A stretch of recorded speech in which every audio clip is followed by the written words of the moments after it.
జై శ్రీరామ్. అందరికీ నమస్కారం అండి. ఈ ప్రసాదం ఎందుకు తయారు చేస్తున్నాం అనేది నెక్స్ట్ వీడియోలో చెప్తానన్నాను కదా.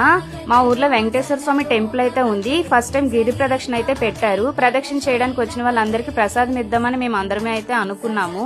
సో సోమవారం ప్రదక్షిణలు అయితే స్టార్ట్ అయిపోయాయి. సో నాకు తెలిసిన చిన్న కథ అయితే మీకు చెప్తాను.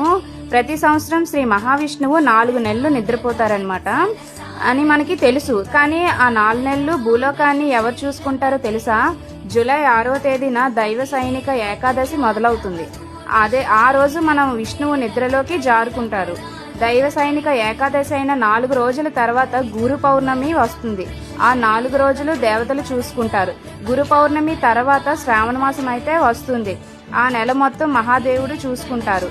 ఆ శ్రావణ మాసం తర్వాత 19 రోజులు భాద్రపద మాసం అయితే వస్తుంది. ఆ భాద్రపద మాసం 19 రోజులు శ్రీకృష్ణులు అయితే చూసుకుంటారు. ఆ తర్వాత 10 రోజులు గణేష్ చతుర్థి వస్తుంది. మన గణేశుడు 10 రోజులు చూసుకుంటారు. అదే తర్వాత పితృదేవతలు చూసుకుంటారు. ఆ తర్వాత మనకి నవరాత్రులు దుర్గమ్మదేవి అయితే వస్తారు. ఆ తర్వాత లక్ష్మీదేవి దీపావళి చేసుకుంటాం కదా, లక్ష్మీదేవి గారు అయితే చూసుకుంటారు. ఆ తర్వాత 10 రోజులు కుబేరుడు చూసుకుంటారు. 4 నెలల తర్వాత నవంబర్ 6కి మన విష్ణుమూర్తి అయితే నిద్రల నుంచి మేల్కుంటారు. మీకు నా వీడియోస్ నచ్చితే లైక్ చేయండి, షేర్ చేయండి, సబ్స్క్రైబ్ చేయండి మా యూట్యూబ్ ఛానల్.